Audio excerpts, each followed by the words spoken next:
Hello everyone, this is the Lock-Picking Lawyer, and I am here to talk to you about these locks that you see pictured here, the American Lock Series 748.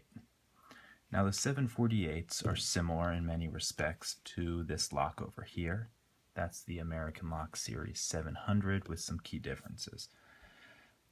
Obviously, this is square in shape, it has the shielded shackle, but what you don't see in the core is that this is a 6-pin core as opposed to the 5-pin core over here. And something that most people don't know, in fact I've seen some disinformation on the internet, and that is the keyways are actually different. The 748 does not have the standard American keyway. Now if you look very carefully at the hump and the wording on the right side here, you'll see that the 700's hump is slightly smaller than the 748's. What that means is that the 700 key will not fit in the 748. However, the 748's key will also fit in a 700. Now, why would they do that? I can't say for sure. Obviously, key control is an important part of security, but I think it also might have had something to do with this. This is a standard American lock bump key that you can get at one of hundreds of places on the internet. This one happens to be a Sparrow's key, and as you can see it fits in that 700 perfectly and will not even get in the front door over here. So perhaps they were concerned about this. The 748 blanks are not very common. You go to Home Depot to get a key cut, they're probably not going to have it.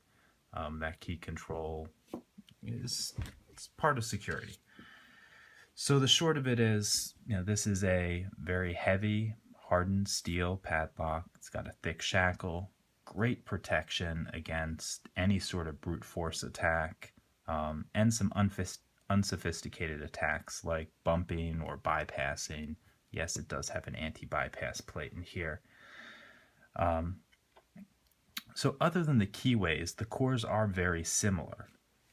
And it's a great core, at least for the 700. But the 700 is a lock that goes on Amazon right now for 21 bucks. I just checked on that actually. The 748 is on Amazon for 85 bucks. It has a $95 MSRP.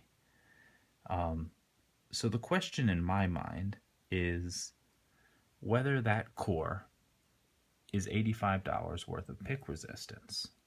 So what we're going to do is we're going to pick one of these. Well, let's pick both of them, and you can be the judge of that yourself. So let me get my vise over here and my tools, and we'll start this up.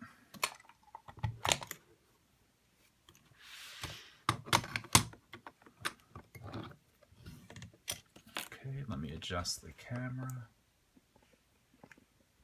Okay, the tools I'm going to use for this are the 50 thousandths pry bar and a Peterson standard hook in 18 thousandths. I find the 18 thousandths glides through that keyway perfectly, no rubbing against the sides. It's pretty much perfect for these locks.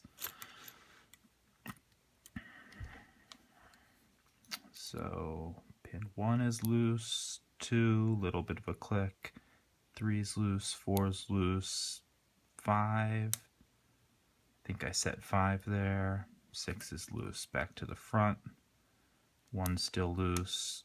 Okay, I hit 2, dropped into a false set, so let me go back to the beginning. 1, yep, 1's a spool, I think I set him, 2's still set, 3's a spool, I think I set him. 4, another spool, I think that false set dropped even deeper there. 5 still set. 6, I'm getting counter rotation, another spool. And I must have dropped something, let's see. 1's still set, 2's still set, 3, I must have dropped him. And I felt like I dropped something along the way. 3, 4, 5, 6. There we go. So let me put this one to the side and we will pick this other one.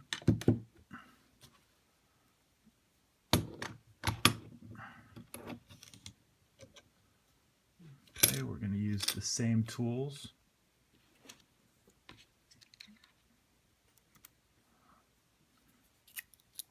Okay, one's loose. 2, I think I got a click out of him. 3's loose, 4's loose, 5. 5 feels like a serrated. I think that's my binder. Yeah, I think I set him. 6 is loose. Let me start over.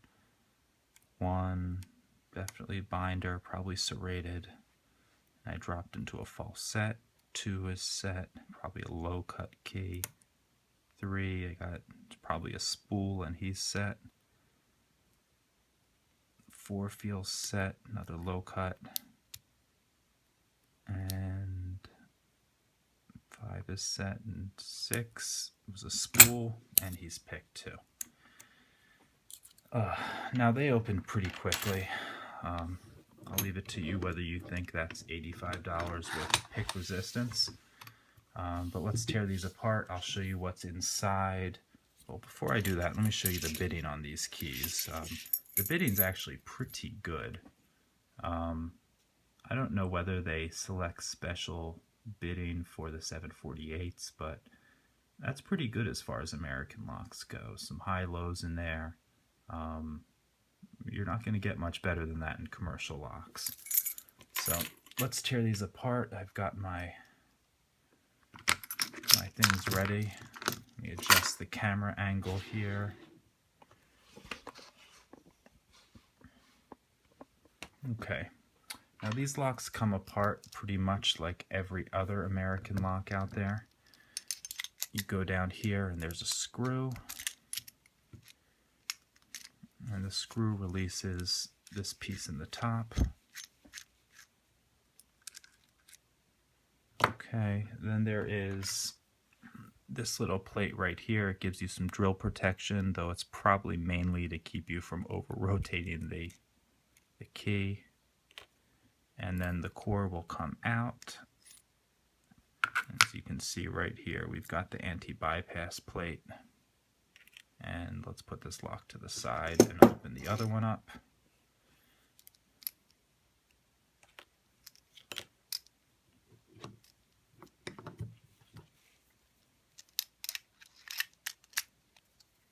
That one's in there pretty good.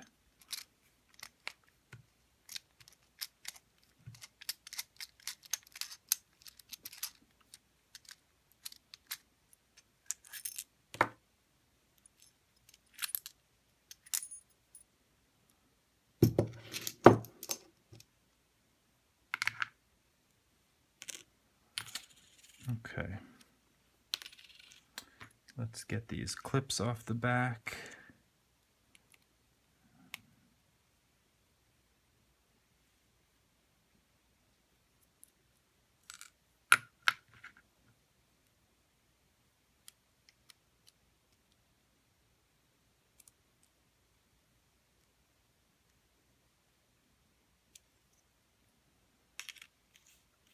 And because I closed those, I'm going to need the keys to open these up. There we go. I got lucky. That's the right one. So we'll do this one first. Use my small follower.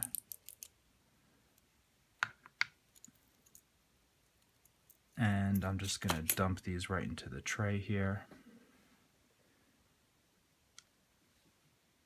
Okay, all the key pins, I'm assuming, are going to be serrated, as is the case in most American locks. And that looks to be the case here as well. And let's get the driver pins out here. First one is a serrated spool. The second one is a serrated. Third one is a serrated spool. Fourth is a serrated spool. Fifth is a serrated spool. And 6th is another serrated spool. Now, in my experience with American locks, I've torn a lot of these down. That's unusual to have 5 serrated spools in one lock. Let's take apart the other one, see what's in there. Need the key.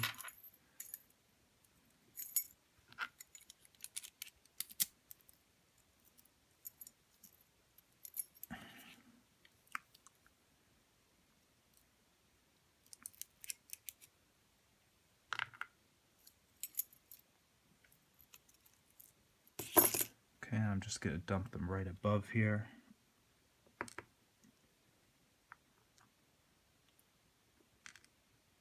And I'm expecting to see the same sort of pinning here.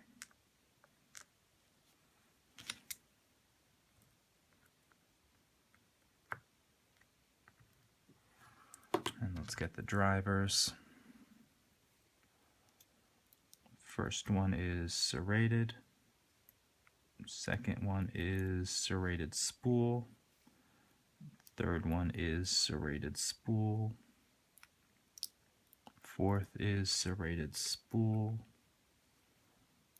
Fifth is serrated, and 6th is serrated spool. Let me fix some of these, and then I'll zoom in for you, and you can take a close look at the pinning here.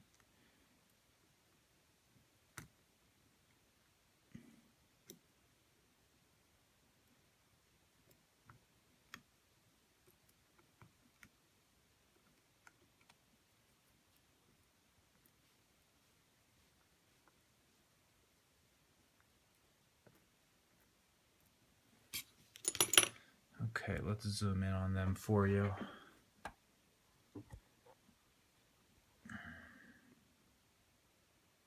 Okay, that's what's inside. Not bad, 6 security pins, but in practice I seem to get into those pretty darn quickly. I didn't time myself, but I'm assuming it's less than a minute each. So the question I would ask or that you should ask before purchasing these locks is whether or not you think that is $85 worth of security. I personally do not think it's the case. I don't think it's a very good value, unless all you're worried about is someone trying to beat the lock off of the hasp with a crowbar, because it's great physical security. It's a heavy, big lock, lots of shielding from cutting, thick shackle, but I'm unimpressed with the pick resistance here, and I'll let you be the judge of that. Thank you. Comment if you like this. Subscribe if you like this. I'm hoping to have more videos out. I'm trying to do this regularly. I'm going to try to start trading some challenge locks. Maybe I'll have some interesting stuff up there. So subscribe, and hope that you visit me again. Thank you. Bye-bye.